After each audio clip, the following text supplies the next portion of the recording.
going back to the next chapters, we have finished few of the basics in the volume 1. Along with that, later we started doing particular systems.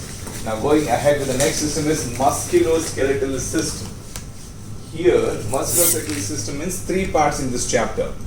Okay, that will be about, first one will be about the bones, also known as osteo. Okay, muscle, also known as myo. Joints, also known as arthro. Alright, so you're going to read about anatomy and a little bit of a physiology about it, and then a pathology about it, and all of it together there is a investigations. Combining forms will be there, and that is all you have to learn in this chapter. Alright, are we good? So we're gonna divide these sections into different one. Like today we'll try to, in this video, let's try to cover with the bones and the diseases, and then we'll divide the topics accordingly. Are we good? Now, bones form the, what is the major function of a bone? What does it do? It gives a skeletal framework for the entire body. Correct? That is the basic function. If you see in that, also it supports the internal organs, means actually it's a protective organ.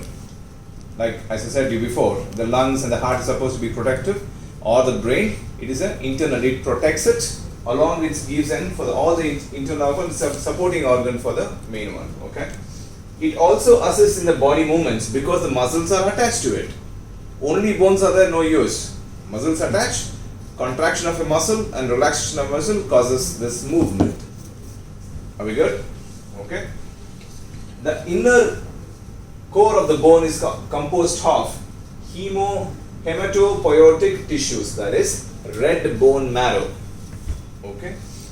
Whereas the outer part will consist of minerals that is necessary for growth, such as calcium and phosphorus. These are the 2 major minerals that is necessary. You can make note. That is calcium and phosphorus. It is there in the outer layer. Calcium, CaPO4, right? Phosphorus.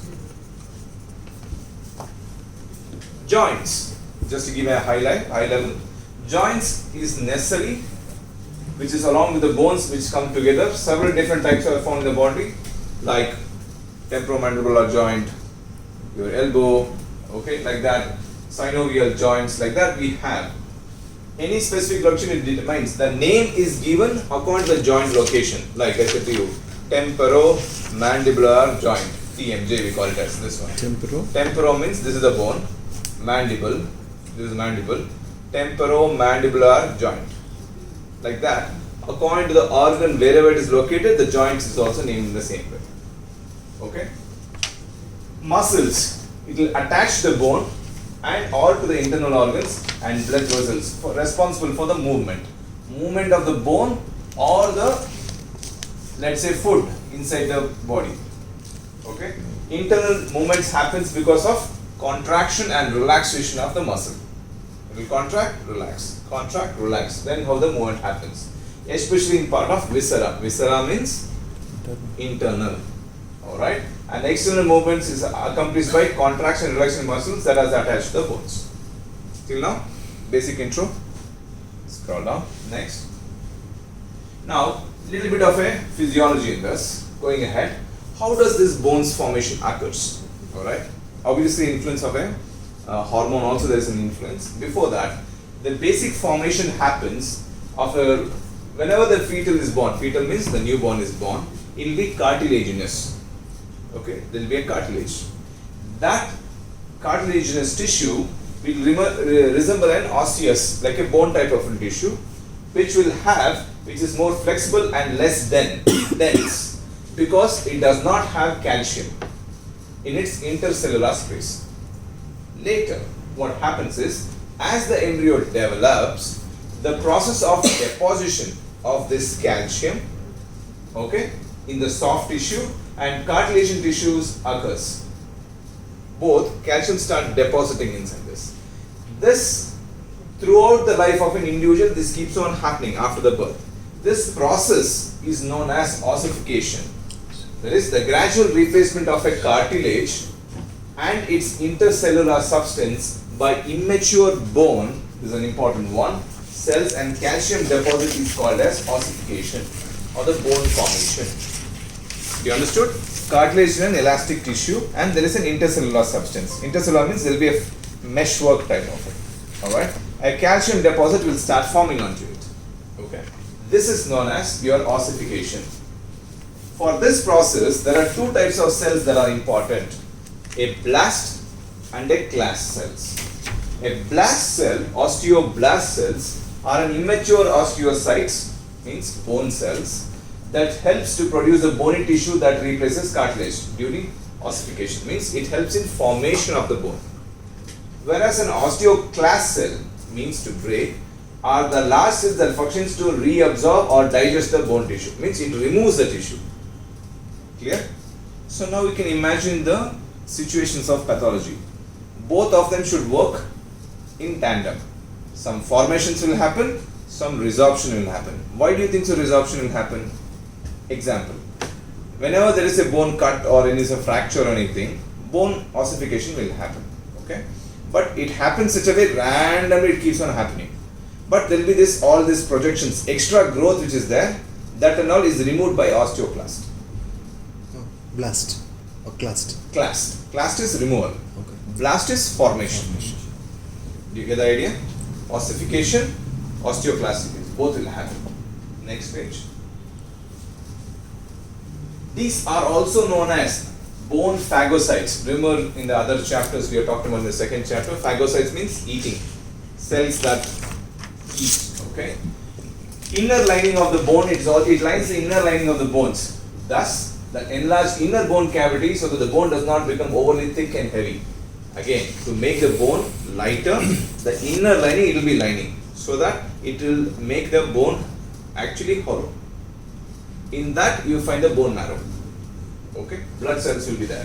When a bone breaks, osteoblast lays down the mineral, whereas osteoclast removes the excess bone, which I explained just now to you. Okay, osteoblast and osteoclast will work together in all bones throughout the life, tearing down and rebuilding of the bone tissues. This helps on the mechanical stress placed upon it and thus enables to produce the living tissue. Constant rebuilding and renewing itself. Just as a practical example, children are asked to run, walk or something because the friction causes the body to say, hey man, you need more strength. So osteoblast cells will start forming cells indirectly. Bunion. Yeah, bunion. What happens is, if you see in somebody's shoes, if it is tight, what happens is, there is a constant friction that is being happening. So for that reason, how will the body react is two things. The skin and the bone starts forming extra layers over there to protect itself. Okay, that is known as bunion, meaning the extra growth will happen. Are you getting the idea? So now this both should happen in a balance. If anything becomes more, we have a pathology. Osteogenic sarcoma, meaning what? There's a cancerous tumor of the bone cancer, whichever you have heard. Yeah. Osteoclast activity will be more. They'll be very brittle and stuff like that. Okay? Fractures can happen. In children, if it happens, it will be like your green stick fracture, we call it as. Meaning the bone, when it breaks, if you take a, let's say a plant, and you break it, it doesn't break full, right? When it is raw and fresh. It will be lying laterally and then you have to do a lot of things to it. That is why the name green stick fracture. Why? For children, it will be still not yet fully formed. Okay, that is green stick fracture. And then, fracture is formed, we do, first is stabilization of the remains, meaning we do fixation. They will do this splinting, right? So that if you keep on doing it, the activity will not happen. Blood cells goes there, osteoblast and osteoclast activity will happen and then the fracture will heal. Alright? I'm trying to correlate with that. Okay? The formation of calcium and phosphorus to the bone tissue will keep on happening according to the supply, but for the absorption of calcium, you need vitamin D. What is the source of vitamin D? Sunlight. Sunlight is one of the basic sources, that's why, but actually right now, before 8 o'clock they say, source of sunlight is very important. Unlike everybody stay at home, stay safe, stay home, if they're saying no, that doesn't help. You need to take your sunlight. Okay, vitamin D. Okay, there are how many bones in the body? 206. 206. In fact, children will have more. Ossification will happen. That will reduce and become 206. Small will become bigger bones. Whereas the muscles, 6 plus 3, 9. There is 639 muscles in the body. Alright. According to the size and shape, there are different types of bone. 4 types. Long bone. This is an important section. Thigh. Thigh bone. Femur. Okay. Femur. Femur. Short bone. Hand bones. Metacarpals. Carpals, metacarpal. Remember I told you wrist. Flat bones. Shoulder blade. Sesamoid bone, meaning round. Yes, flat. Patella, your kneecap. Okay. This is known as patella. This is your kneecap. Sesamoid bones. Alright, these are the 4 according to the types. Along with that, every bone will have a elevations and depressions for the attachment of the muscle. There will be an origin and an insertion of a muscle, meaning a muscle is fixed to one spot, that is known as origin. From there it will go and insert into another bone, that is insertion. Okay, so this is fixed, insertion is there, it will contract, so it will pull that muscle. This is stable. Okay. You get the idea? Like our bicep muscle. It is fixed to the here bone, shoulder bone, and then it is fixed to the other point of it. So when it contracts, this moves. Get it? And there are some expressions which we have. That is a bone head, trochanter. I'll come back to this. If you can read this, there are 5 points of it. Head, trochanter, tubercle, tuberosity, condyle. Okay, these are the 5 points. Round end of the bone separated from the body of the bone by a neck. Head means there is a neck.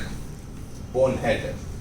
Trochanter is a large process on the femur bone, attaches to another muscle. Tubercle is a small round process of many bones for attachment of a tendon. Tuberosity is a large round process, many bones for attachment of the, again, for all attachment. Condyle is a round, knuckle-like process at the joint, especially at the lower end of a humerus. Now go down in the diagram, you need to name it. Like what was 1? Bone head. Bone head, which has a neck. What is 2? Trochanter. Trochanter. Can you see that? How it is gone there? What is 3? Tubercle. Tubercle is 3. Name it. It's easy to happen. Again for attachment it is there. Kundi. Whereas this is the other side. This is a humerus bone. Femur and humerus bone. Humerus bone is first one is 4. 4 is Kundi. condyle. Condyle. 3. See for that tubercle. This is also tubercle. This is also tubercle. 3. And then at the end of the femur, we have 5. What is the 5? Condyle. Condyle. Condyle. Fourth one is tuberosity. Sorry, fourth one is tuberosity. Now what is humerus? Upper arm bone is known as humerus. This one. And then we have radius and ulna. Okay, we'll know the names of it. Alright. This is humerus, femur and humerus.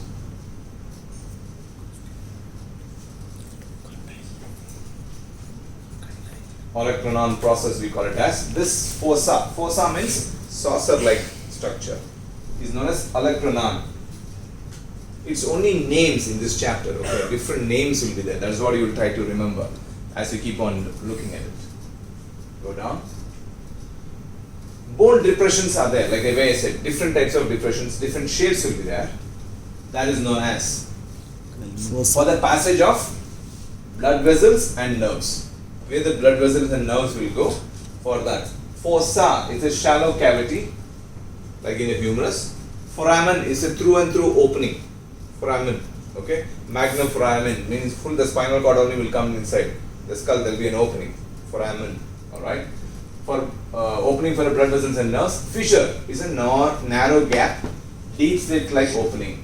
Sulcus is just a groove or a furrow. Sinus, we have discussed, it is a hollow cavity within the bone. Paranasal sinuses. Okay? Correct. Don't search this in your goat or meat and say where is this and all, you can't do that. Whereas if you take a cross-sectional view of a bone, there is microstructure, there are different parts. You have to name these structures now. Let us read first and then come back to the diagram. Okay, Haversian canal and everything will be there. If you see this, microscopically, if you look at it, the shaft or the middle region of the long bone is known as diaphysis. End of the long bone is known as epiphysis. The epiphyseal plate represents the area of cartilage tissue that is constantly being replaced by a new bone tissue. It is known as the growth plate. For the young people, growth plate will be there where the calcification will happen and form. Now let us look at all those three in the diagram. Go back. 1. What is that? Diaphysis. Diaphysis. Write down. Diaphysis is the middle part of it. Then number 2, Epiphysis. epiphysis, which is at the end, at the junction. And then the growth plate. Number 3 is the growth plate. Growth. Cancellous, right? Growth plate. You know, you're able to get it? Here the calcification will happen for the growth plate. Okay? Scroll down. Stay there.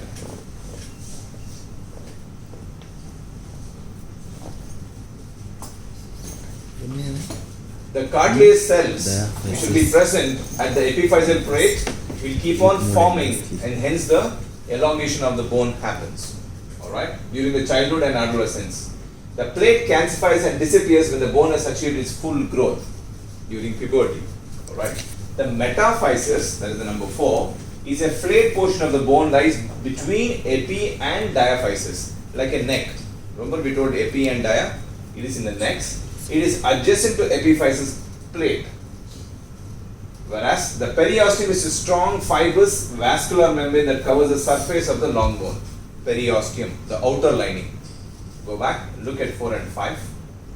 I told you between epi and this one you have your metaphysis.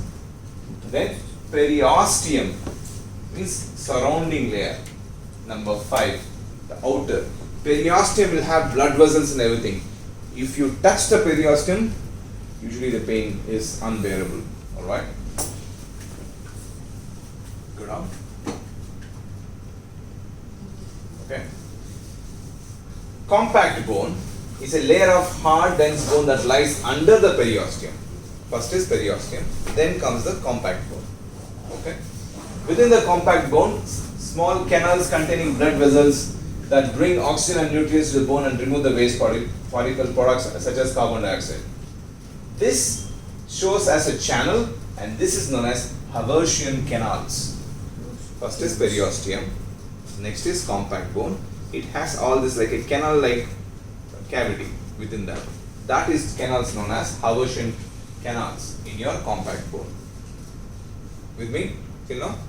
Epiphysis, diaphysis, epiphysis, metaphysis. Then periosteum, then within periosteum below that compact bone.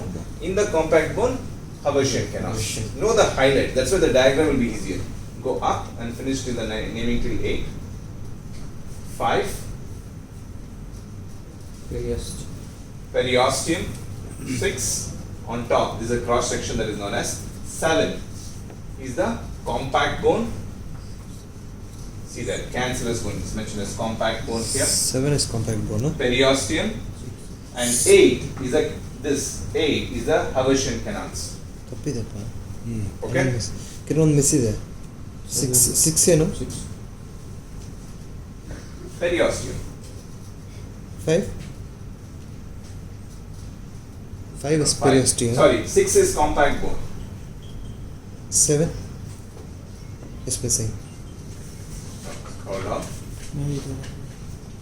6 is Compact bone. Yeah, that is skipped there. 5, compact bone is mentioned. Haversian canals is mentioned. Periosteum is there. Compact bone should be 6. Okay, periosteum is there. Compact bone is there. Go up. I can look at the diagram. It is on the fx. There is on the 7 corner. should be periosteum. Yeah, 7 should be 7 should compact be bone. 7 is compact bone. 6 is periosteum. Okay, scroll down. Fine. Think of elder resistance. Okay, scroll down. It should be there below.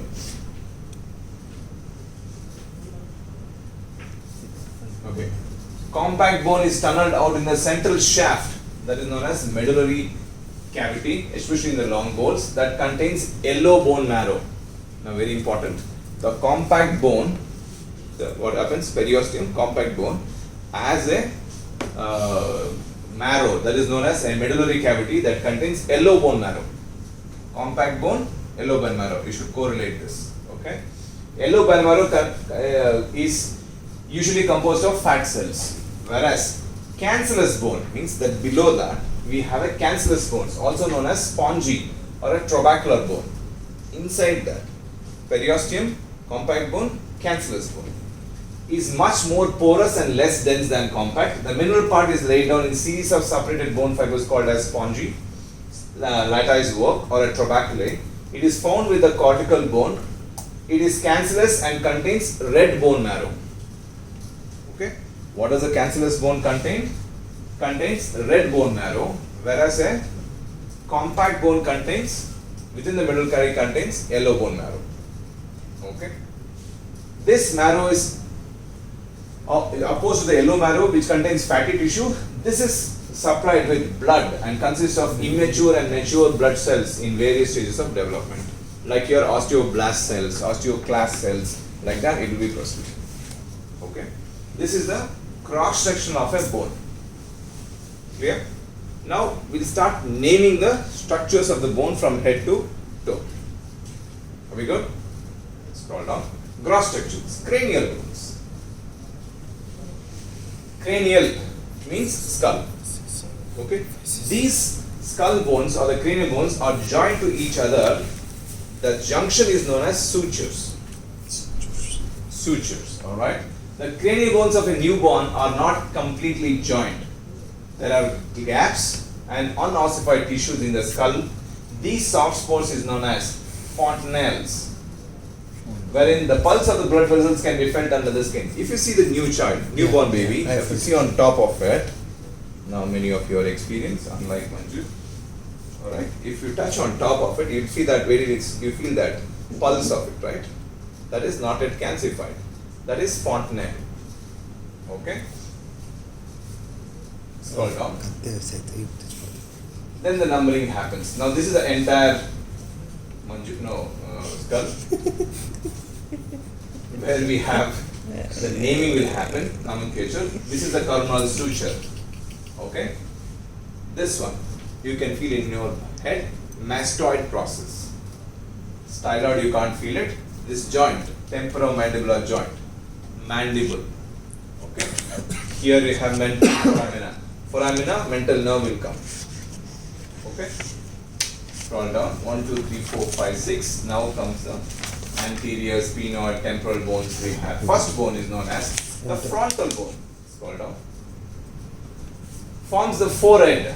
This frontal bone. Okay? That contains eye. Parietal bone on each side of the skull that forms a roof and upper part of the cranium. This is parietal on top. Temporal. Sides and the base of the cranium. Each bone contains ear and contains a fossa, and it is joining is known as temporomandibular joint. Connection between temporal and mandibular happens. The mastoid process is a round process of the temporal bone behind the ear. Styloid process behind that, it's a projection, projects downward from the temporal bone. Again, there is a muscle which is added to it. Okay. Occipital bone forms a back and the base of the skull, joins the parietal and temporal bones. Which is parietal? Parietal. Frontal, parietal, temporal. Occipital. It joins behind. Okay. The inferior portion of the occipital bones has an opening that is known as foramen magnum, through which the spinal cord runs through. I was talking that time. Okay. Sphenoid bone, the bad shaped one, is forms the base of the skull. Anchoring the bones means inside you are talking. Here is over, side over, back over. Okay? Here also, but inside there is a base. The base is known as sphenoid bone, okay, like a bag shape. The other bones will have anchoring other bones of the skull short. It has a sella turcica, saddle-like meaning, in depression in which at the base of the skull, what is there? Pituitary gland. Remember you read this in the second chapter? Okay. Pituitary gland is secreted in this sella turcica. That is where safely it is secured. P shape. P means botany. Whatever you put P shape. That is pituitary gland. When we read endocrine chapter, the next one you will come to know the function of endocrine, like growth hormone. Many. It is a master gland we call it as. Though it is only small, it controls all other organs, all other glands. Alright? Till now with me? Yeah. Scroll down till 5, right? Can you go back and mention it in the diagram? Now, 1. Frontal. 2. Parietal. 3. Temporal. 4. Occipital. 5. Sphenoid. 6 is not a count, right? It will go down. We will discuss about it. These all are cranial bones, alright? Scroll down. Ethmoid bone. Delicate bone comprises of spinal layer of cancellans. It supports nasal cavity. This is ethmoid bone. That is number 6. Alright? Only 6 bones majorly. To which the orbits is there. Got it? Name the 6 bones. Frontal, parietal, temporal, occipital, sphenoid, ethmoid. Next, going with the facial bones. Scroll. All the facial bones are joined together by sutures, except for one. They are immovable, facial. Which is the movable bone? Jaw. Mandible. Rest all is fixed. Alright. Okay. Lower facial bones. This ability is necessary for mastication. Important market. What is mastication? Chewing is known as mastication.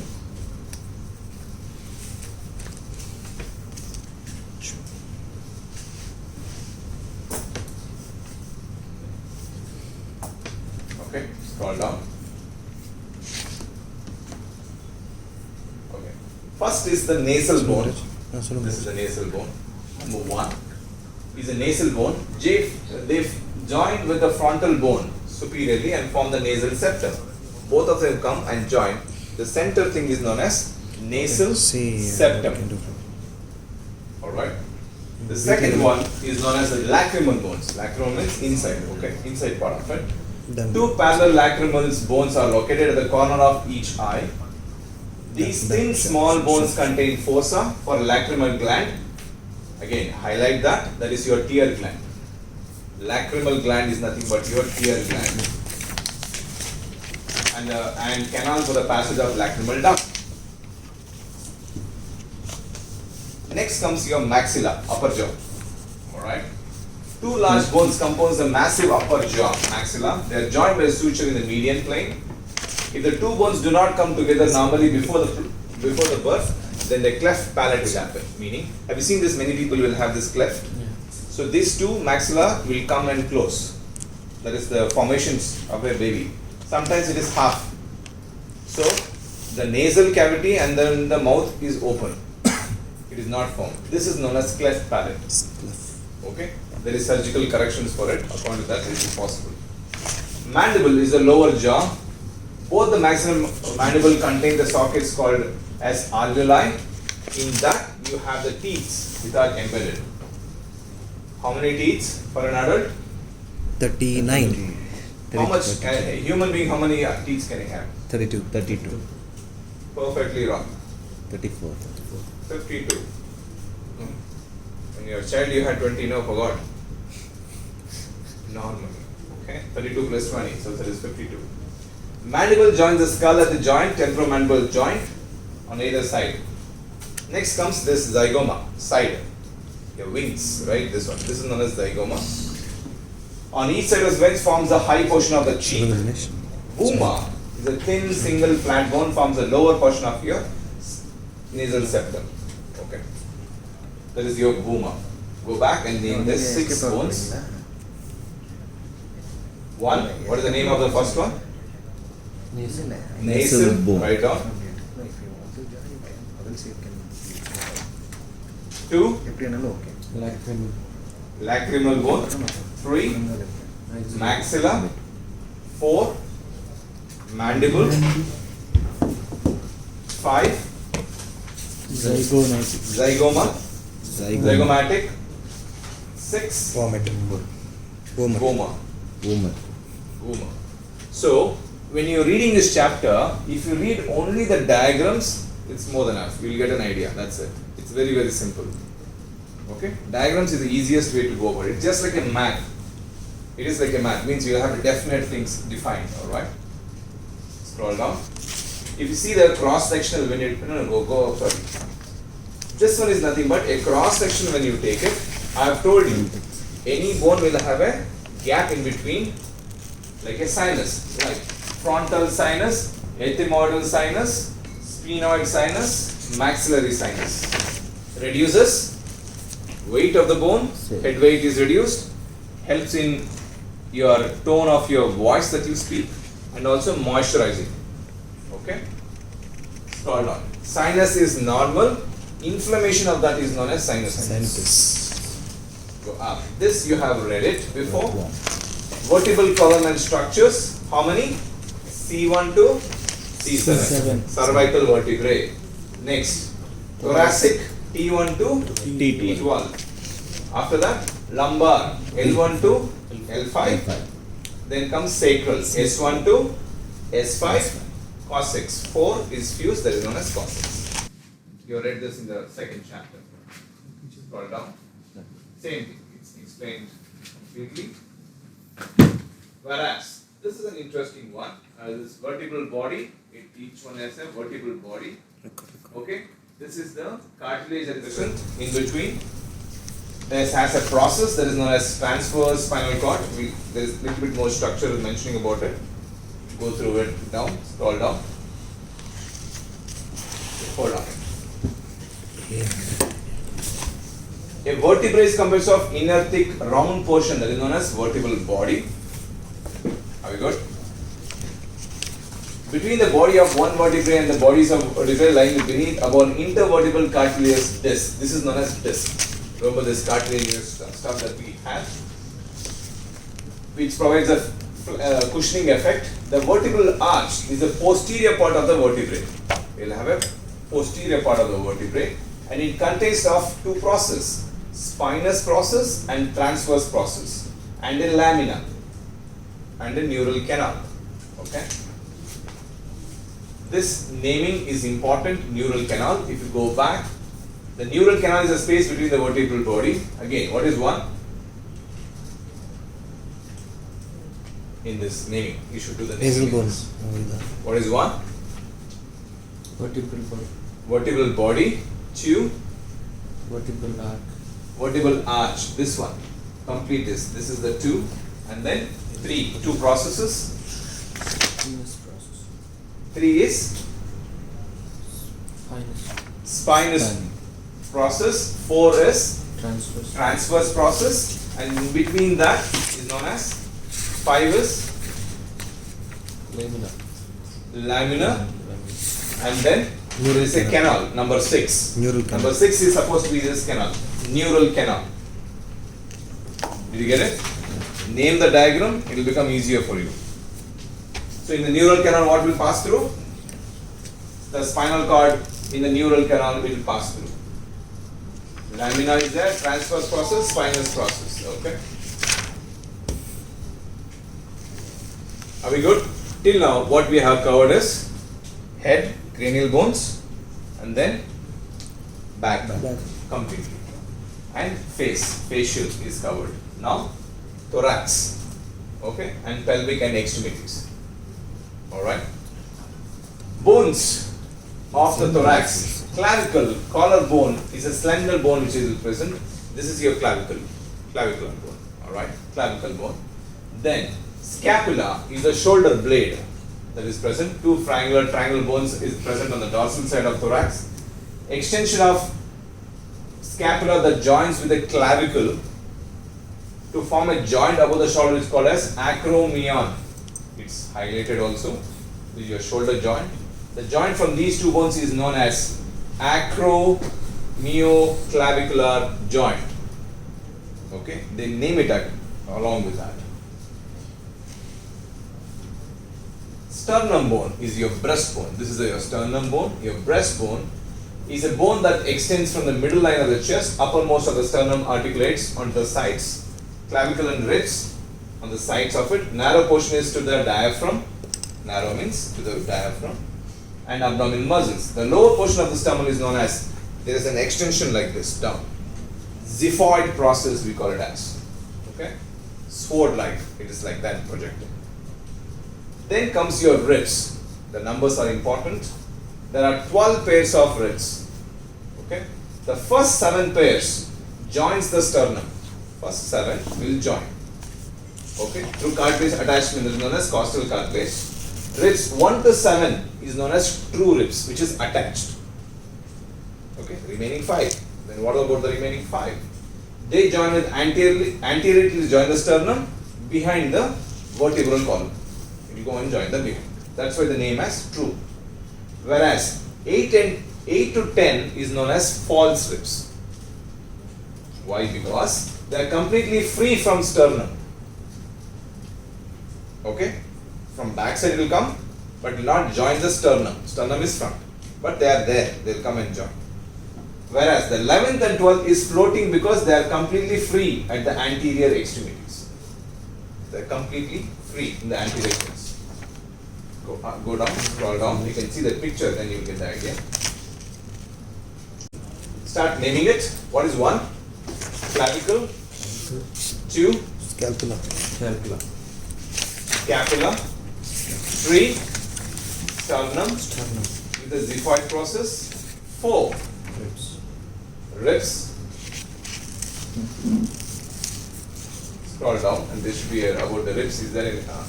Here it is. Wait. Glenoid fossa and this one. I told you 1 to 7. Can you see this last 2 ribs? It's floating. Okay. Go up.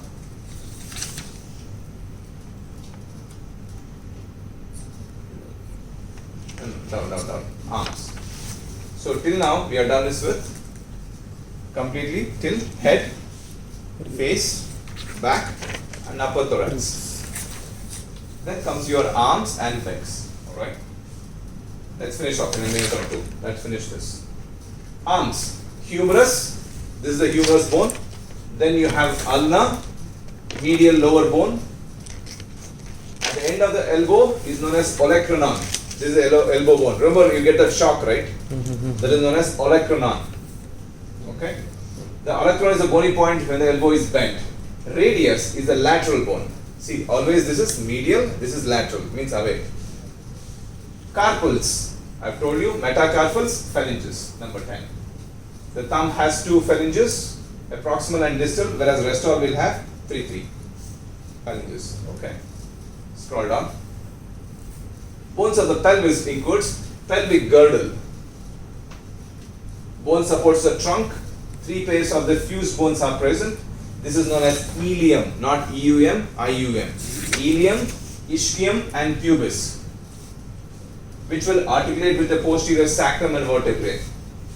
Ilium is the uppermost part, largest portion of the body of the pelvis bone. Dorsally, 2 parts of the ilium do not meet. Rather, they join the sacrum on the either side to form a sacral joints. The connection between the iliac bones and the sacrum is very firm. Little motion occurs between these joints. It is very stiff there, okay? The superior part of the ilium is known as iliac crest. It is filled with red bone marrow. Whereas the ischium is the posterior part of the pelvis and muscles are attached to it. That is what we sit on, ischium, okay? Whereas the pubis is the anterior part and the 2 pubis join the way of a cartilaginous disc. The area is called as pubic symphysis, like sacroiliac joints. This area is quite rigid. The region within the ring of the bones formed by the pelvic girdle is called as pelvic cavity. In this, your rectum, Sigmoid, urinary bladder, female reproductive organ, everything lies in the pelvic cavity. Okay, so a pelvic cavity has three parts: ileum, ischium, and the pubis. Okay, pubic, the pelvic cavity forms. അതിന് Your ischium, അതിന് what happens is on which you sit on. Scroll down. So that should go. கொஞ்சம் open பண்ணிட்டு ISD Scroll down. I'll finish the legs part of it. So the naming, you need to do that. Same thing. Go back, go up. I told you. First is humerus, ulna, radius, carpal, metacarpals. The numbering you need to do it. Comes the femur. 12 is number femur. Go down. 5 more numbering we should do. Yeah, femur is the big, longest bone in the body. The proximal end means the beginning bone fits into the depression socket. This socket is known as acetabulum. I have highlighted. Ball and socket joint we call it as, whereas the knee joint is known as patella, kneecap. Scroll down. Then we have two bones. The shin bone is also known as tibia, whereas the fibula is a small bone of your legs. The tibia, fibula and talus bone together form an ankle joint. Then comes the tarsals. You told carpal, this is tarsal, okay, means the ankle. Here, the resembles a carpal bones like it is. The calcaneus is the largest portion of the bone is called as the heel bone, the talus, or the three bones that forms the ankle joint. Metatarsals, bones in midfoot. There are 5 metatarsals, like your metacarpal, and each leads to phalanges and phalanges of the toes. If you see in this, the diagram will explain. This is tarsal. So your so-called after patella, you have 2 bones going. That is your shin bone, and then the other bone will go and join. The doom of a talus we call it as. This is your talus bone. The heel bone is known as calcaneus. Then metatarsals and phalanges. Same thing is mentioned over here also, tarsals. Okay, talus, calcels, like that. So in your diagram, when you write down everything, when you write down the entire diagram, you will get it. Go up. Ensure you write this. This is important section. You write down all the names and then you comes here memorize it. Okay.